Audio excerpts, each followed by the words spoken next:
Happy New Year to everybody. Magandang bagong taon ang dumating sa ating buhay. Panahon na naman ng ganito mga greetings. A prayer, a wish, a greeting. Happy New Year. But Happy New Year should mean happier relations. In fact, we people are very relational, but most of the time our happiness or sadness has something to do with our relationship. We belong to you and with each other. We ask you, Father, to give us a simple message that will enable us to really make a happier New Year for ourselves, for our loved ones, and for people around us. Lead us. Teach us. Forgive us our sins, O God. Make us whole. Enable us to see your face, to hear your voice, to know your will. Be our speaker. Use your servant as your instrument, but be the voice that will lead your people. Teach us in the name of your Son, Jesus. Amen. The Messiah, the Savior, was greatly and gravely rejected by people. Isaiah 53:3, he was hated and rejected in reference to the coming King. And this is the cause of much unhappiness in human relations. Non-acceptance or outright rejection of others. Habang tayo ay patuloy na nagre-reject ng kapwa, mahirap maging masaya at mahirap ding magpasaya ng tao. Being rejected and rejecting other people is the cause of so much sorrow, isolation, misery among people. And being rejected was not new to Jesus. People rejected him because of his parentage, because of his pedigree. You know the very mysterious circumstance of Mary's pregnancy, and many people were not able to recover from that shocking news that Mary returned from the hill country of Judea 3 months pregnant, out of wedlock. At yan ay lagi nilang ipinaparatang sa Panginoon, hindi na yan nalimot. And this is one cause of great rejection even today, when we reject how people were conceived. Mark 6:3, isn't he the carpenter, the son of Mary? Instead of being called the son of Joseph, people were saying the son of Mary. Now this is loaded with meaning. Ibig nilang sabihin, kilala natin kung sinong ina, pero hindi natin kilala kung sino ang ama. Nailaman. John 8:41, they said to Jesus, we are not illegitimate birth. Na ang parang clue nito siya sabi, kami, kilala namin kung sino ama namin, ikaw, kilala mo ba? Hanggang ngayon, maraming mga tao nare-reject dahil sa kung sino ang magulang nila, kung kailan sila ipinaglihi, and all of that. Can't we just treat people as individuals instead of treating them as children of their parents, labeling them as members of so-and-so family? People rejected Jesus because of his roots and even ethnicity. John 1:46, when told about Jesus, Nathanael asked, can anything good come from Nazareth? Knowing that Jesus is a Nazarene. Ginajudge siya, nire-reject kung saang bayan siya lumaki at kung taga ron siya. Can't we treat people as individuals instead of blocking them with certain groups? Ito Nazarene, ito Southerner, ito Northerner, etc. People rejected Jesus because of his ministry, because of his vocation. Mark 3:21-22, when Jesus' family heard what he was doing, they thought he was crazy and went to get him under control. Some teachers of the law of Moses came from Jerusalem and said, this man is under the power of Beelzebul, the ruler of demons. He is even forcing out demons with the help of Beelzebul. So sariling pamilya ni Jesus, hindi naniwala sa kanyang ministry at pinagkamalan siyang baliw. In fact, they came to collect him and put him under control. His family accused him of being crazy. The religious leaders accused him of being itatwa. Different, unconventional ideas and teachings were also the reasons why Jesus was rejected. Kakaiba mag-isip, kakaiba ang takbo at direksyon ng kanyang iniisip, therefore ni-reject. Luke 4:28 to 29.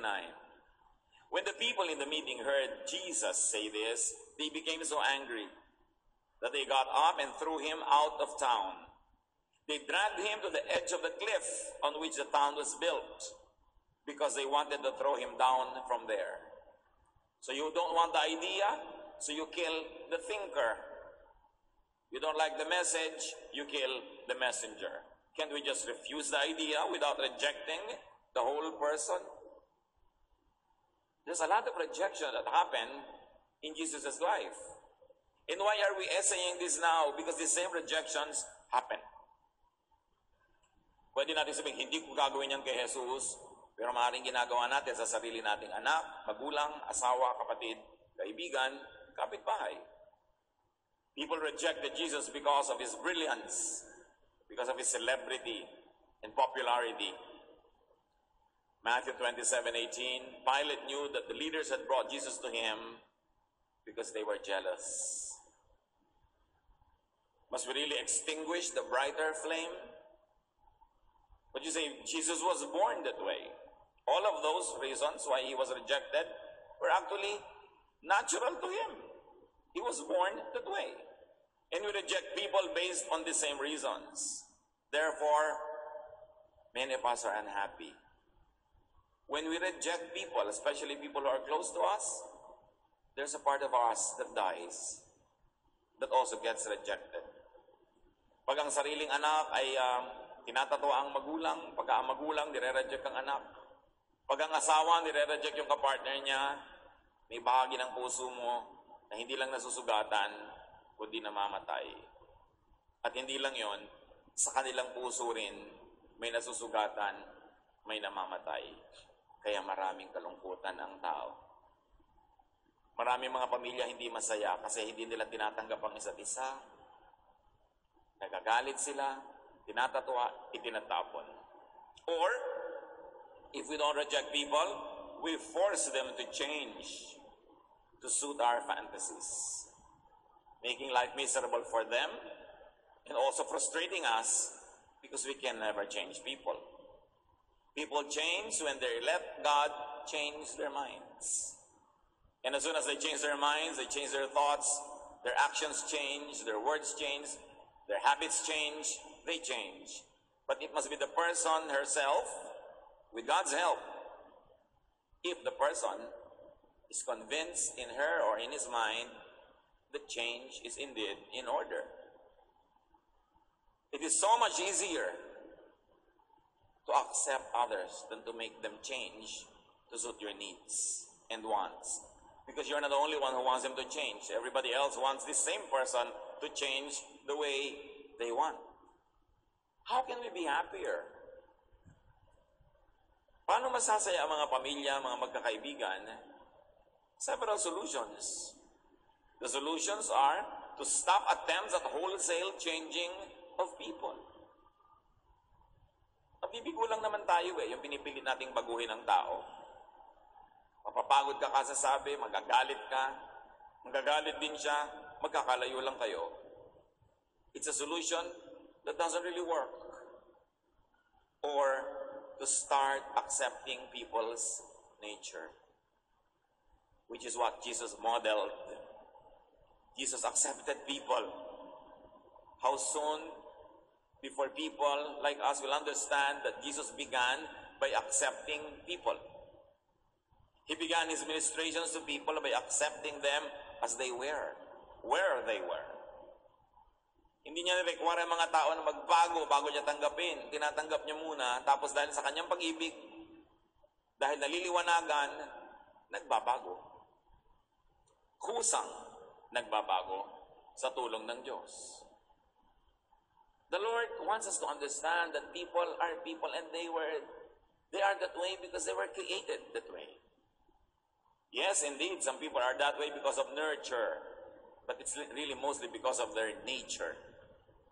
Nurture, you probably can change up to a point by counter-nurture, but nature, how can you change that? Jesus says in Matthew 19:12, "For some are eunuchs, because they were born that way. Others were made that way by men. And others have renounced marriage because of the kingdom of heaven. The one who can accept this should accept this. Sino ba yung mga eunuch? These were men who did not marry because some nga, sabi nga ni Jesus, because some of them were born that way. They cannot and they are not designed to get married. Some were made that way. Some young boys are castrated so that they don't develop their masculine qualities, so that they could serve female members of royal families without the men in the royal families feeling insecure about these men in their house or in the palace. So some men are castrated to become eunuchs. Pero sabi ni Lord, there are who are born eunuchs. There are those who are made eunuchs. And there are those who choose not to marry because of their vocation, because of their service to God. Kasi sabi niya, those who can accept, they should accept it. So Jesus teaches that people are who and what they are because of their conviction. Yun to yung choice. Because of their calling. Because of their roles in life. Therefore, it is a personal choice. Ito yung pwedeng palitan kung yung tao magpapalit ng isip. Magpapalit siya ng iniisip. Ito yung pwedeng ibahin kung mag-iiba ng conviction ang may katawan. But Jesus says also that people are who and what they are because of nurture or because of other people's doing, because of the environment. So it is an imposition on the person, a conditioning na pwede rin ma-adjust with counter-nurture. So kaya naman kasi naging kuripot yan kasi lumaki sa hirap, kasi lumaki sa deprivation, lumaki na ganun yung tiya niya, tinrain siya na maging matibid. Ngayon, pwede mong palitan yun kung bibigyan mo siya ng panahon at oras na magkaroon ng itatwa. Different, unconventional ideas and teachings were also the reasons why Jesus was rejected. Kakaiba mag-isip, kakaiba ang takbo at direksyon ng kanyang iniisip, therefore ni-reject. Luke 4:28-29. When the people in the meeting heard Jesus say this, they became so angry that they got up and threw him out of town. They dragged him to the edge of the cliff on which the town was built because they wanted to throw him down from there. So you don't want the idea, so you kill the thinker. You don't like the message, you kill the messenger. Can't we just refuse the idea without rejecting the whole person? There's a lot of rejection that happened in Jesus' life. And why are we essaying this now? Because the same rejections happen. Pwede natin sabihin, hindi ko gagawin yan kay Jesus, pero maaaring ginagawa natin sa sarili nating anak, magulang, asawa, kapatid, kaibigan, kapitbahay. People rejected Jesus because of his brilliance, because of his celebrity and popularity. Matthew 27:18, Pilate knew that the leaders had brought Jesus to him because they were jealous. Must we really extinguish the brighter flame? But you say, Jesus was born that way. All of those reasons why he was rejected were actually natural to him. He was born that way. And we reject people based on the same reasons. Therefore, many of us are unhappy. When we reject people, especially people who are close to us, there's a part of us that dies, that also gets rejected. Pag ang sariling anak ay tinatatwa ang magulang, pag ang magulang, nire-reject ang anak. Pag ang asawa, nire-reject yung kapartner niya, may bahagi ng puso mo na hindi lang nasusugatan, kundi namamatay. At hindi lang yon, sa kanilang puso rin, may nasusugatan, may namamatay. Kaya maraming kalungkutan ang tao. Maraming mga pamilya hindi masaya kasi hindi nila tinatanggap ang isa't isa. Nagagalit sila, tinatatwa, itinatapon. Or, if we don't reject people, we force them to change to suit our fantasies, making life miserable for them and also frustrating us because we can never change people.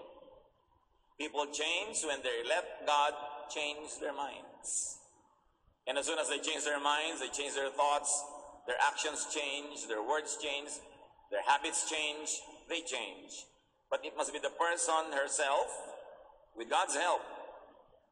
If the person is convinced in her or in his mind that change is indeed in order. It is so much easier to accept others than to make them change to suit your needs and wants. Because you're not the only one who wants them to change. Everybody else wants this same person to change the way they want. How can we be happier? Paano masasaya ang mga pamilya, mga magkakaibigan? Several solutions. The solutions are to stop attempts at wholesale changing of people. Mabibigo lang naman tayo yung pinipilit nating baguhin ang tao. Mapapagod ka kasasabi, magagalit ka, magagalit din siya, magkakalayo lang kayo. It's a solution that doesn't really work. Or to start accepting people's nature, which is what Jesus modeled. Jesus accepted people. How soon before people like us will understand that Jesus began by accepting people? He began his ministrations to people by accepting them as they were, where they were. Hindi niya require ang mga tao na magbago bago niya tanggapin. Tinatanggap niya muna, tapos dahil sa kanyang pag-ibig, dahil naliliwanagan, nagbabago. Kusang nagbabago sa tulong ng Diyos. The Lord wants us to understand that people are people and they are that way because they were created that way. Yes, indeed, some people are that way because of nurture, but it's really mostly because of their nature. Nurture, you probably can change up to a point by counter-nurture, but nature, how can you change that? Jesus says in Matthew 19:12, "For some are eunuchs because they were born that way. Others were made that way by men. And others have renounced marriage because of the kingdom of heaven. The one who can accept this should accept this." Sino ba yung mga eunuch? These were men who did not marry because sabi nga ni Jesus, because some of them were born that way. They cannot and they are not designed to get married. Some were made that way. Some young boys are castrated so that they don't develop their masculine qualities, so that they could serve female members of royal families without the men in the royal families feeling insecure about these men in their house or in the palace. So some men are castrated to become eunuchs. Pero sabi ni Lord, there are who are born eunuchs. There are those who are made eunuchs. And there are those who choose not to marry because of their vocation, because of their service to God. Kasi sabi niya, those who can accept, they should accept it. So Jesus teaches that people are who and what they are because of their conviction. Yun to yung choice. Because of their calling. Because of their roles in life. Therefore, it is a personal choice. Ito yung pwedeng palitan kung yung tao magpapalit ng isip. Magpapalit siya ng iniisip. Ito yung pwedeng ibahin kung mag-iiba ng conviction ang may katawan. But Jesus says also that people are who and what they are because of nurture or because of other people's doing, because of the environment. So it is an imposition on the person, a conditioning, na pwede rin ma-adjust with counter-nurture. So kaya naman kasi naging kuripot yan kasi lumaki sa hirap, kasi lumaki sa deprivation, lumaki na ganun yung tiya niya, tinrain siya na maging matibid. Ngayon, pwede mong palitan yun kung bibigyan mo siya ng panahon at oras na magkaroon ng kasalanan. Therefore, people are people because of genetics. It is inborn. Hindi pwedeng ibahin ng may katawan o ng ibang factor. Kahit pumutok ang bulkan, tamaan siya ng kidlat, kumulog, kainin siya ng lupa, hindi siya maiiba kasi born that way. So, tatlong reason, bakit tayo ganito? Una, pinili natin. Pwede tayong pumili ng iba. Second, napuwersa tayo dahil ganun ang ating kapaligiran. Pwedeng palitan ang kapaligiran, therefore mapapalitan din yung kung ano man tayo, at merong isinilang ka na talaga na ganun kahit ano pa mangyari, hindi na yun may iba. Those people were formed and born that way. Why are we discussing these three types and reasons why people are who they are? Because it will help us understand and accept people. It will also guide us in ways that we can influence people positively with realistic expectations of how much we can influence people, how much we can be factors in changing them, and how much we should just accept. Psalm 58 verse 3, even from birth, the wicked go astray. From the womb, they are wayward and speak lies. Of course, very metaphorical, symbolic, this is poetry, but the message is the same. May mga taong likas na gano'n na. Pinanganak na silang gano'n. Pinaglilihi pa lang sila, gano'n na sila. Kulang na lang sabihin genes eh. Genetics. They did not have the word for it, but they're actually talking about it.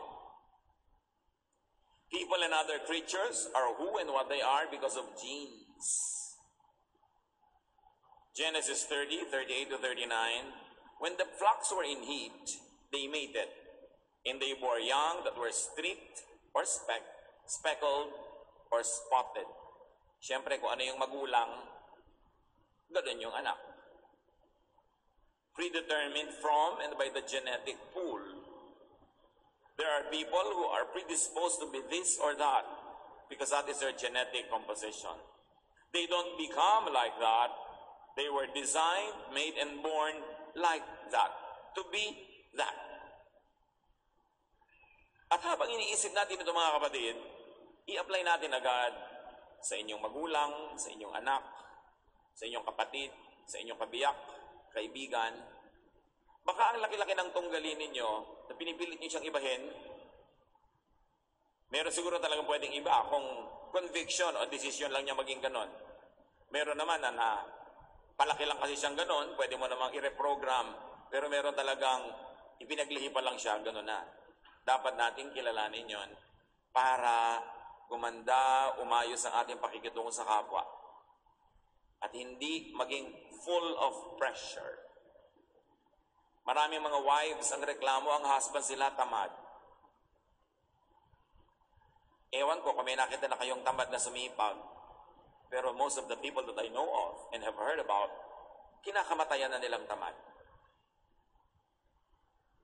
Sa katamaran nga nila, ayaw nilang mamatay. Tinatamad silang mamatay. Ngayon, kung nagre-reklamo ka, ang asawa ko po tamad, araw-araw reklamo mo, buwan-buwan, taon-taon, hindi ka nasasaya. Mas madali na sigurong tanggapin mo na lang talaga, no return, no exchange, tamad ang napangasawa mo. Hindi lang naman husband, kumisan wife. Ayaw nang bumangon. Hindi naman tasa, pero lagi nakatihaya. Ayaw magligpit, ayaw maghugas. Eh, yan ang napakasalan mo. Dapat kilalanin mo bago mo pakasalan. Sa palagay mo, magbabago dahil lang nagpakasal kayo? Mabibigo ka. At tatahimik ang buhay mo kung tatanggapin mo na lang yon. Kesa araw-araw hidwaan. Ang uwi, hiwalay. Makikipagsapalaran ka ngayon, papartner ka uli sa iba. Ang sipag nga, pero OC.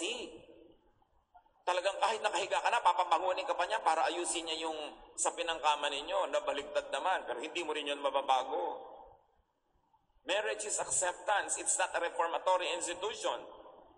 When people ask me, do you think, Pastor, I'm ready to get married? I say, are you ready to accept everything about the person you will marry? That you cannot change that person and you should not even attempt. Because you will be a grand failure. So I'll pray that God will change him. God does not change people. Dapat nating ma-realize yun. Sabi nga niyo, be changed by the renewing of your mind. God helps us change by the renewing of our mind. But first you have to decide that you want to change. And if the person does not decide to change himself or herself, no outside force can change a person. Punishment, reward can alter behavior, but only for a while. When the punishment or the reward is not there anymore, the person will revert to himself, to herself. Meron talagang kanya-kanyang katangian ng tao. At ang maraming gulo ng buhay, hindi natin ina-appreciate yung katangian niya at ang pinipilit natin, baguhin siya. Genesis 1:11 to 25. I shall read only parts of it. Then God said, "Let the land produce vegetation according to their various kinds." And it was so. God created the great creatures of the sea according to their kinds, and every winged bird according to its kind. God made the wild animals according to their kinds, the livestock according to their kinds, and all the creatures that move along the ground according to their kinds. Paulit-ulit, isa lang ibig sabihin, genes. Meron talaga sa kahimay-mayan, kaloob-looban ng ating dugo, buto, laman, nakadikta kung magiging ano tayo. Kaya kahit kailan yung tao, magiging tao. Pag dalawang tao ay nagkaroon ng tao sila. Kaya sinasabi ng matatanda, ang santol ay di namumunga ng mangga. Yes, kung yung santol, siya mismo santol siya, ibig sabihin hindi siya magiging mangga kahit kailan. Pwede nang magkaroon ng crossbreeding kung yung chromosomes sila magtutugma, pero hindi siya mismo mababago, yung magiging anak lang pag may crossbreeding. This is not about generations, it's about the individual. Kahit patayin mo halimbawa lahat ng maramot, hindi mo mauubos ang maramot sa mundo dahil sa susunod na generation may mga lalabas na maramot, anak nung hindi maramot. Bakit? Because in our genes, nandun ang maraming ugali. Yung maramot at hindi maramot, yung mainis at yung bulagsak, yung masayahin at yung malungkutin, nandun lahat. Kaya lang, yung pagtitimpla ng mga genes sa paggawa ng isang nilikha, ang Diyos ang gumagawa. Isipin nyo kung gaano karaming lola nyo. Gaano karaming lolo. Both side, mother side, father side, hanggang makarating kayo kay Adan at Eva. Ang dami nun, di ba? So, kaninong lola ka kukuha ng hugahan ng paglalakad? Yung kung paano ka maglakad? Kaninong lolo ka kukuha ng korte ng ilong? Kaninong lola ka kukuha ng sungit o ng bait? Yun tinitimpla ng Diyos. At pag tinimpla ka na, ikaw na yun. Pero dala-dala ng genes mo, yung ibang ugali na hindi lumabas sa'yo, lalabas sa anak mo. Kaya kung minsan yung mga sakit ng pamilya, dumulundag. Hindi lumalabas sa generation na ito, pero sa mga anak, maglalabasan. Because there are recessive and dominant genes. Some genes dominate and become very pronounced in one person, while the recessive genes are lying, sleeping in that person, ready to come alive in another generation. Kung sinong makasama naman niyang kapartner nitong tao na ito, na meron ding mga sarili-sariling ninuno. In other words, ang daming posibilidad ng tao, kaya uubusin mo lahat yung ganitong uri ng tao para maubos, hindi ka magtatagumpay. Next generation, maglalabasan yung mga traits na yun uli. So, anong ibig sabihin ng lahat ng yan? All creatures and their genes are created and designed, constituted, and reconstituted by God. Kaya pagka ang isang babae at isang lalaki ay nagkaroon ng anak, malay nila kung ano magiging 139:13. For you created my inmost being. You knit me together in my mother's womb. Alam nila yun nung araw. Isipin nyo yan. Iba lang ang terminology. And this uniqueness of an individual is applying to all, to everyone. Lahat kakaiba. Walang magkamukhang magkamukha kahit kambal. John 1:1-4, in the beginning was the one who is called the Word. And with His Word, God created all things. Nothing was made without the Word. Everything that was created received its life from Him. And His life gave light to everyone. Malinaw na malinaw. Walang nilikha na hindi nilikha na kasama si Jesus sa paglikha. Walang nilikha na tumanggap ng anumang buhay na hindi galing sa Diyos. All people, even those you don't like, are created by God. Satan does not create. Satan only steals, kills, and destroys. God na nag-create. So, ibig niyo po sabihin, kahit yung tatay ko, kahit yung tiya ko, kahit yung kapitbahay namin, lahat Diyos ang lumikha. Diyos lang ang pwedeng lumikha. Bakit gano'n ang ugali? Ikaw, ba't ganyan ka? Meron tayong mga katangian, depende kung anong hahanapin at tititigan mo sa isang tao. Creatures, no matter how others find fault in them, are all wonderful. How will you be happy? When you focus, when you find that wonder. When you choose not to focus on what you don't like, but to try to look for something that will make you happy, especially in people who are permanently connected to you. You will always find something to be complaining about, but it depends on where you would like to look at. Look for what will make you happy. No one is perfect, so no one could be perfectly wrong. No one could be perfectly offensive and disagreeable. So you find areas of commonalities where you can find happiness. Lalo sa pamilya mo. Sa mga tao, hindi mo pwedeng iwag-wag at itapon. Psalm 139:14, I praise you because of the wonderful way you created me. Everything you do is marvelous. Of this, I have no doubt. This is a person at peace with himself. Sinasabi niya, I am marvelous. You created me marvelously. This is not conceit.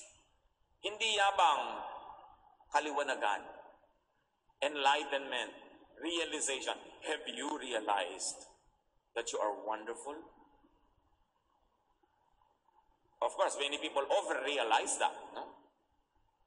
Pero first is to be at peace with yourself.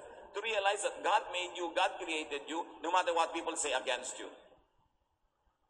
Sometimes we are conditioned to think lowly and to think negatively of ourselves because of what people say or expect.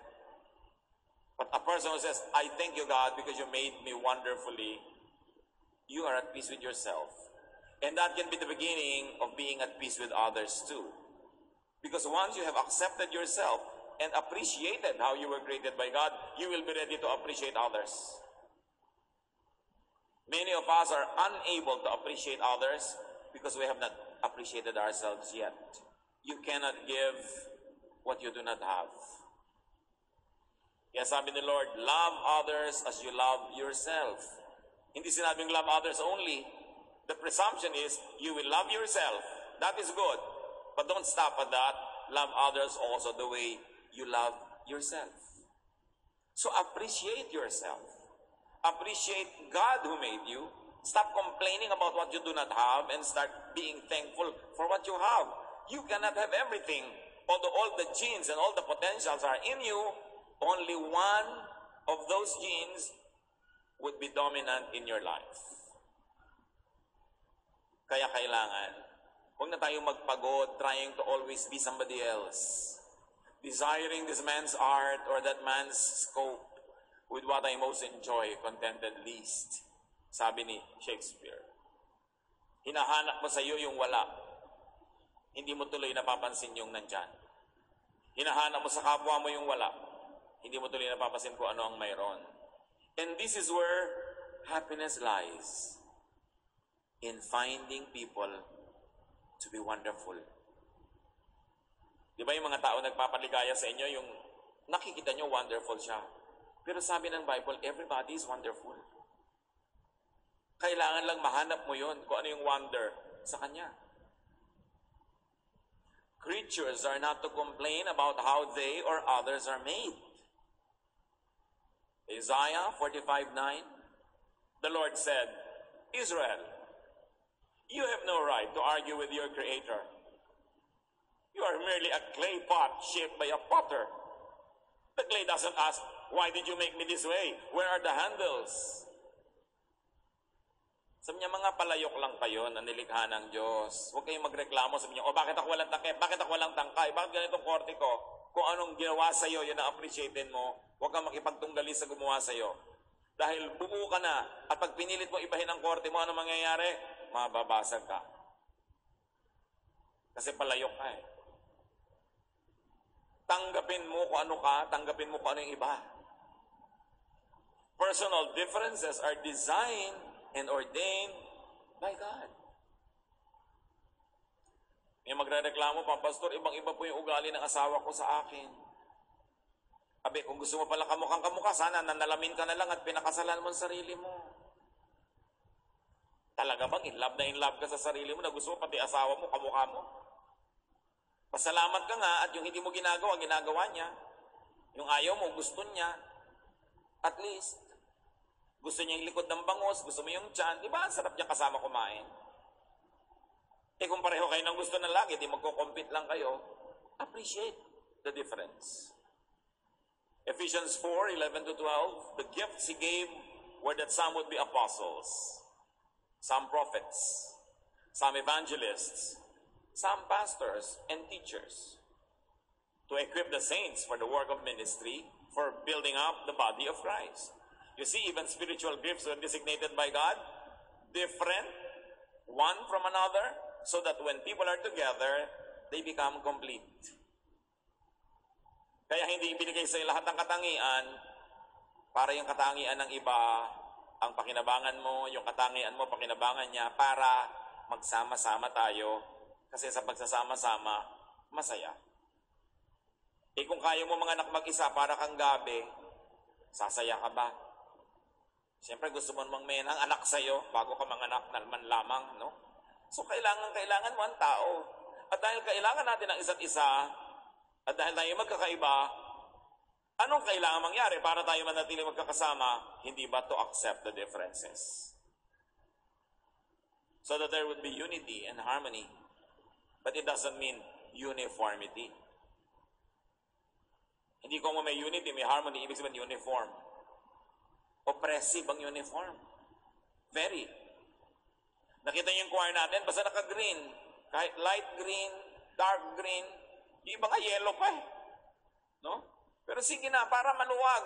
But if you have a certain shade of green only, paano kung nabasa yung damit mo, hindi natuyo? Kahit 3 electric fan ang pinabuga mo sa kanya magdamag, hindi ka na makakakanta. Napaka-oppressive naman ng uniform. Mabuti na lang merong harmony, pero hindi kailangan lagi magkakamuka kasi nakaka-oppress yun. Luwagan ng buhay. 1 Corinthians 12:11, all these are activated by one and the same Spirit, which allots to each one individually, just as the Spirit chooses. So yung gifts, iba-iba rin. Wala dapat mayabang. Ako yung preacher, ako yung teacher, ako yung kung ano-ano, ako yung singer. No, iba-iba ng gifts. Merong nasa stage, may nasa likod, may nasa harap, may nasa gilid. Kanya-kanya ng papel. Pag pinagsama-sama mo, buo yung body. Because God likes variety. God is not a God of sameness. Walang magkakamuka, walang fingerprints sa magkakamuka. Kahit 7 billion people on earth, walang magkakamukang fingerprints. Especially when you look at the eye now, which is a new object of identification, mas differentiated doon ang mga tao sa mata. Kaya sa mga modern airports ngayon, yung mata mo na ang tinitingnan. Dahil nalalaman, ikaw talaga yan, kaisa-isang ikaw lang ang may ganong mata. People are to accept, appreciate, and benefit from and love each other's differences. It's the only way to be happy. Romans 15:7, honor God by accepting each other as Christ has accepted you. And how has Christ accepted us? Unconditionally. Nawawala yung tension when you accept. When you reject, may tension. Therefore, there is happiness. Accept your child, even though you had other ideas what your child should have been. God created your child. Accept. Meron tayong mga katangian, depende kung anong hahanapin at tititigan mo sa isang tao. Creatures, no matter how others find fault in them, are all wonderful. How will you be happy? when you focus, when you find that wonder. When you choose not to focus on what you don't like, but to try to look for something that will make you happy, especially in people who are permanently connected to you. You will always find something to be complaining about, but it depends on where you would like to look at. Look for what will make you happy. No one is perfect, so no one could be perfectly wrong. No one could be perfectly offensive and disagreeable. So you find areas of commonalities where you can find happiness. Lalo sa pamilya mo. Sa mga tao, hindi mo pwedeng iwagwag at itapon. Psalm 139:14, I praise you because of the wonderful way you created me. Everything you do is marvelous. Of this, I have no doubt. This is a person at peace with himself. Sinasabi niya, I am marvelous. You created me marvelously. This is not conceit. Hindi yabang, kaliwanagan, enlightenment, realization. Have you realized that you are wonderful?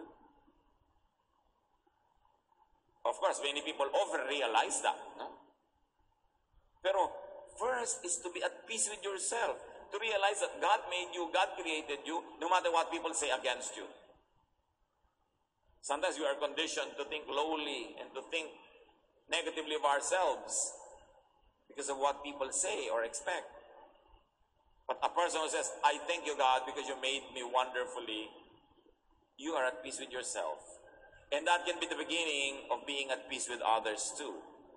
Because once you have accepted yourself and appreciated how you were created by God, you will be ready to appreciate others. Many of us are unable to appreciate others because we have not appreciated ourselves yet. You cannot give what you do not have. Kaya sabi ni Lord, love others as you love yourself. Hindi sinabing love others only. The presumption is you will love yourself. That is good. But don't stop at that. Love others also the way you love yourself. So appreciate yourself. Appreciate God who made you. Stop complaining about what you do not have and start being thankful for what you have. You cannot have everything. Although all the genes and all the potentials are in you, only one of those genes would be dominant in your life. Kaya kailangan, huwag na tayong magpagod trying to always be somebody else. Desiring this man's art or that man's scope with what I most enjoy, contented least.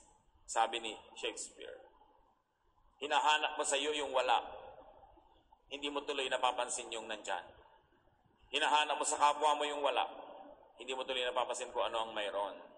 And this is where happiness lies. In finding people to be wonderful. Di ba yung mga tao nagpapaligaya sa inyo, yung nakikita nyo wonderful siya. Pero sabi ng Bible, everybody is wonderful. Kailangan lang mahanap mo yun kung ano yung wonder sa Kanya. Creatures are not to complain about how they or others are made. Isaiah 45:9, the Lord said, Israel, you have no right to argue with your Creator. You are merely a clay pot shaped by a potter. The clay doesn't ask, why did you make me this way? Where are the handles? Sabi niya, mga palayok lang kayo na nilikha ng Diyos. Huwag kayong magreklamo. Sabi niya, bakit ako walang takip? Bakit ako walang tangkay? Bakit ganito korte ko? Kung anong ginawa sa'yo, yun ang appreciatein mo. Huwag kang makipagtunggali sa gumawa sa'yo. Dahil buo ka na, at pag pinilit mo ibahin ang korte mo, ano mangyayari? Mababasag ka. Kasi palayok ka eh. Tanggapin mo kung ano ka, tanggapin mo kung ano yung iba. Personal differences are designed and ordained by God.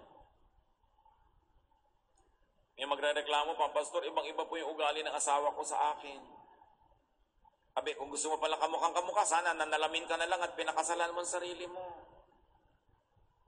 Talaga bang in love ka sa sarili mo na gusto mo pati asawa mo, kamukha mo? Pasalamat ka nga at yung hindi mo ginagawa, ginagawa niya. Yung ayaw mo, gusto niya. At least, gusto niya yung likod ng bangos, gusto mo yung tiyan. Di ba? Ang sarap niya kasama kumain. Eh kung pareho kayo ng gusto ng langit, di magko-compete lang kayo, appreciate the difference. Ephesians 4:11 to 12, the gifts He gave were that some would be apostles, some prophets, some evangelists, some pastors and teachers, to equip the saints for the work of ministry, for building up the body of Christ. You see, even spiritual gifts were designated by God, different, one from another, so that when people are together, they become complete. Kaya hindi ibinigay sa lahat ng katangian para yung katangian ng iba ang pakinabangan mo, yung katangian mo, pakinabangan niya, para magsama-sama tayo. Kasi sa pagsasama-sama, masaya. Eh kung kaya mo mga anak mag-isa para kang gabi, sasaya ka ba? Siyempre gusto mo namang may anak sa'yo bago ka manganak naman lamang, no? So kailangan mo ang tao. At dahil kailangan natin ang isa't isa, at dahil tayo magkakaiba, anong kailangan mangyari para tayo manatili magkakasama? Hindi ba to accept the differences? So that there would be unity and harmony. But it doesn't mean uniformity. Hindi ko may unity, may harmony, ibig sabihin uniform. Oppressive ang uniform. Very. Nakita niyo yung choir natin, basta naka-green. Kahit light green, dark green, yung iba nga yellow pa eh. No? Pero sige na, para maluwag. But if you have a certain shade of green only, paano kung nabasa yung damit mo, hindi natuyo? Kahit 3 electric fan ang pinabuga mo sa kanya magdamag, hindi ka na makakakanta. Napaka-oppressive naman ng uniform. Mabuti na lang merong harmony, pero hindi kailangan lagi magkakamuka kasi nakaka-oppression. Luwagan ng buhay.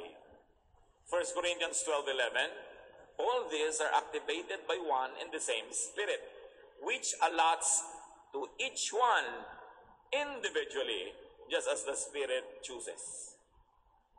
So yung gifts, iba-iba rin. Wala dapat mayabang. Ako yung preacher, ako yung teacher, ako yung kung ano-ano, ako yung singer. No, iba-iba ng gifts. Merong nasa stage, may nasa likod, may nasa harap, may nasa gilid. Kanya-kanya ng papel. Pag pinagsama-sama mo, buo yung body. Because God likes variety. God is not a God of sameness.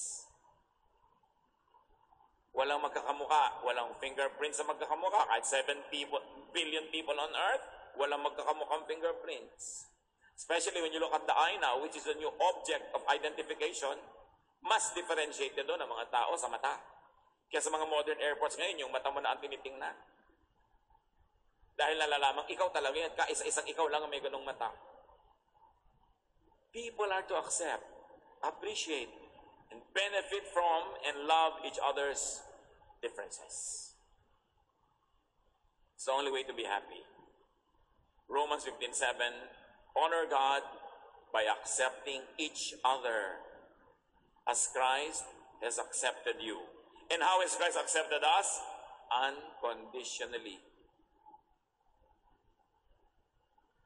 Nawawala yung tension when you accept. When you reject, may tension.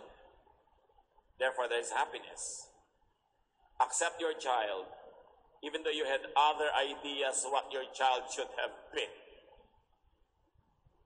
God created your child. Accept. Hindi naman napipili yan. Accept your brother and sister. Accept your spouse, very especially. Kasama na ang mother-in-law. Unique din siya. Meron din siyang wonder. Accept your friend. Accept your neighbor. Kailan kaya tayo tatablan nung turo na to ni Jesus? Do not reject people because of their nature. You will only find yourself fighting a losing battle.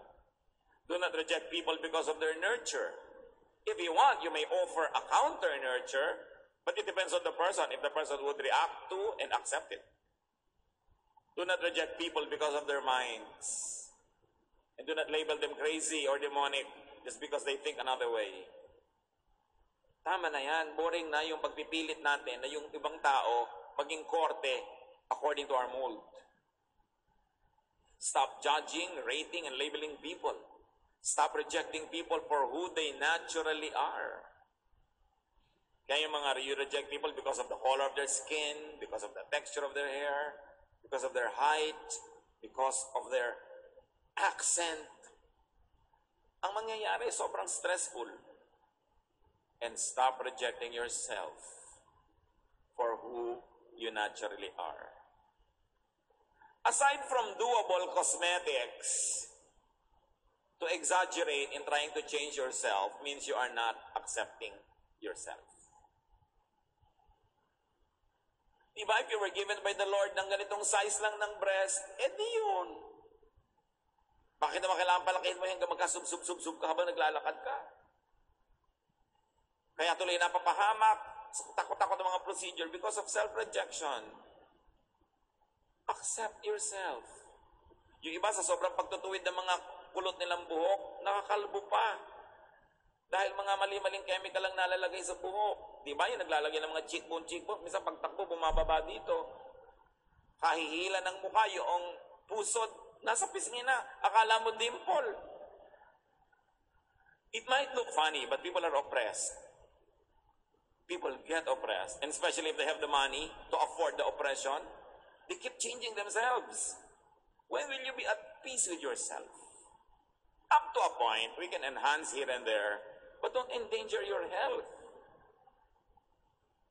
Napakahalaga yung self-acceptance because Jesus accepts you. And Jesus, God, our Father in heaven, created you. Also, stop trying to change people to suit your wants. Yung batang kaliwete, kaliwete yun. Huwag mo siya i-condemn. Walang masama doon. Mas maging friendly ka sa kanya. Igawa mo siya ng kotse na yung cambio nasa kaliwa. Sobra tayo mag-oppress ng minorities, no? Dapat nating tanggapin. Ito yun. Hindi siya magaling sa math, huwag mong pilitin na maging engineer. Gusto niya ng arts, hayaan mo siya. Created that way. Stop trying to change your spouse or child or parent to suit your fantasies. Mabibigo ka lang. Kamumuhian ka lang, lalayuan ka lang. Jeremiah 13:23, can you ever change and do what's right? Can people change the color of their skin? Or can a leopard remove its spots? Pwede mo ba talagang palitan ang kulay ng iyong balat? Pwede mo ba talagang tanggalin ang mga tuldok-tuldok sa katawan mo kung ikaw ay isang leopard? Mga stripes kung ikaw ay tiger or zebra? The answer is no. You are made that way. So start or continue understanding, accepting, appreciating individual persons. Not class of persons, but individuals. Start appreciating genes, nature, manufacture, design, function, and uniqueness. 1 Corinthians 12:30, not everyone can heal the sick. Not everyone can speak different kinds of languages. Not everyone can tell what these languages mean. Pati gifts, iba-iba. So we should start appreciating differences, differentness.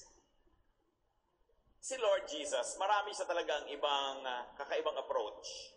Sa Luke 22:8-10, nung sinasabi niya sa kanyang mga disciples, magpa-Passover meal tayo, pumunta kayo sa isang lugar, ipareserba niyo yung lugar na yon, doon tayo magkikita-kita.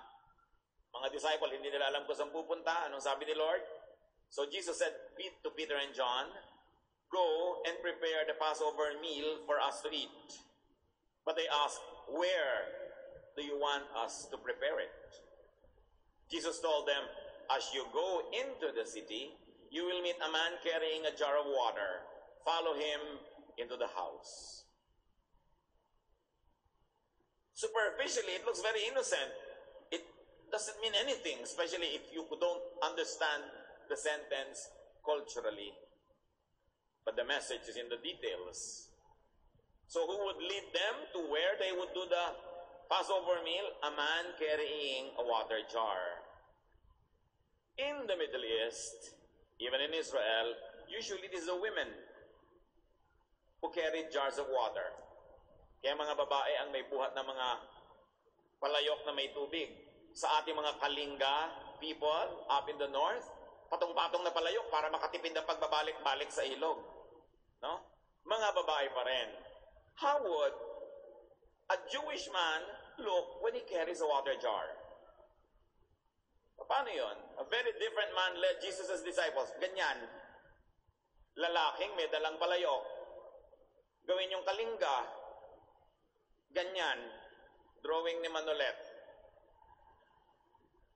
Di ba kakaiba? Lalaking may buhat na palayok. Kahit sa mga kanta natin, ang babae ang pumupunta sa balon, ano ang nangyari? Nabasag ang banga. Pati nga yung nakakatawang legend ng Kalamba, babaeng may dalang kalanbanga. Which of course is outrageously crazy to believe. Pero babae ang nagdadala ng palayok. This time, Jesus in His infinite wisdom and humorous style, Jesus makes a statement.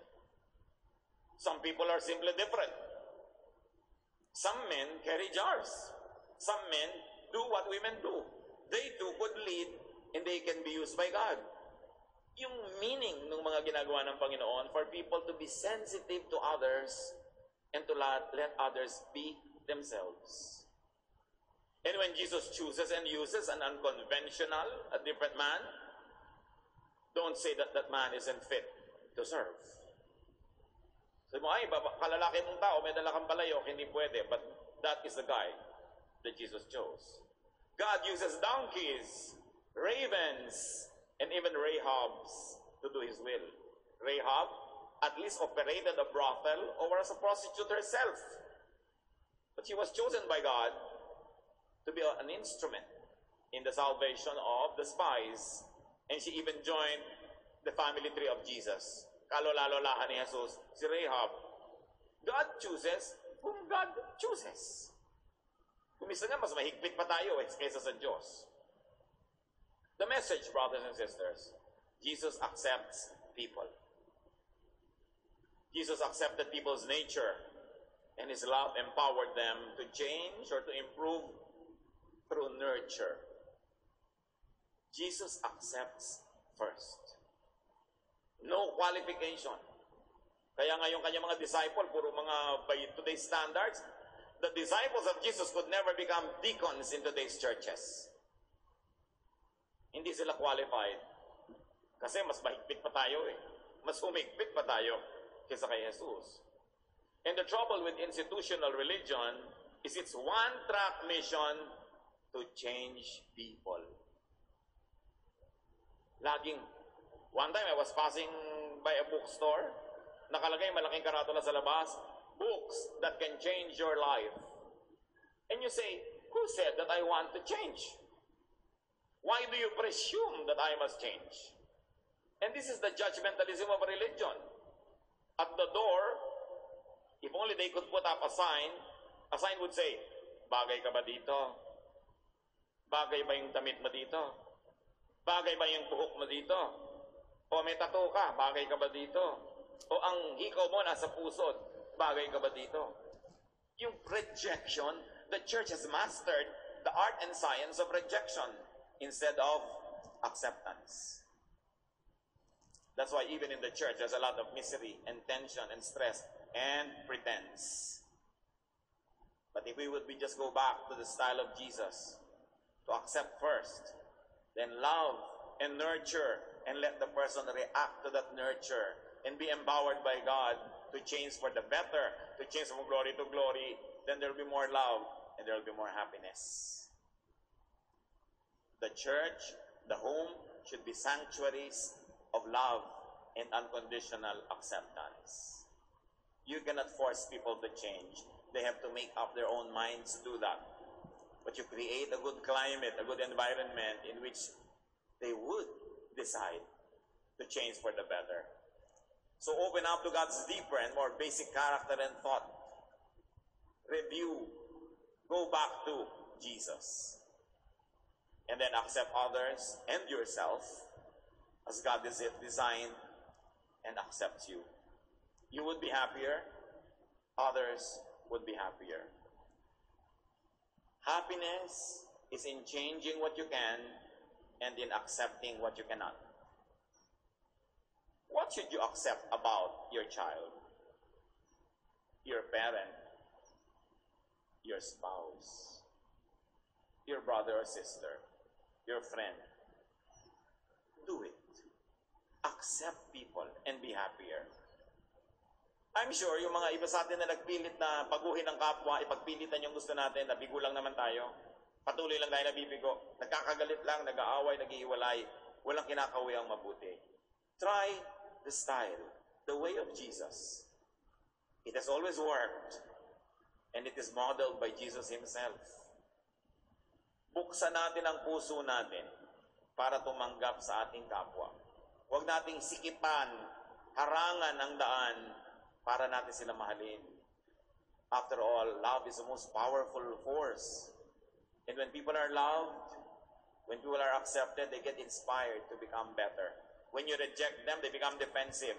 They only fight back, and their hearts get hardened. Dear God, continue to guide us. Teach us this virtue of tolerance, of accepting people that Jesus modeled. Teach us, Father, that we too only enjoy the privilege of being accepted by you, and we should never close the same door through which we entered into your fellowship. Pagbulay-bulayan natin mga kapatid at ang mahalaga, mag-isip kayo ng specific people that God will empower you to accept. Especially if they are family members, especially if they are brothers or sisters in the church. Panginoon, turuan niyo po kami na i-apply ang mga katuruan na ito para sumaya kami at makapagpasaya rin kami ng kapwa. Teach us not to play God, not to change people, but to just love them and inspire them and assist them when they decide on their own free will that they would like to make changes in their lives. Teach us this unconditional love of Jesus so there will be more peace, more happiness in us and in our midst. Pagbulay-bulayan natin mga kapatid sa ilang saglit ng katahimikan.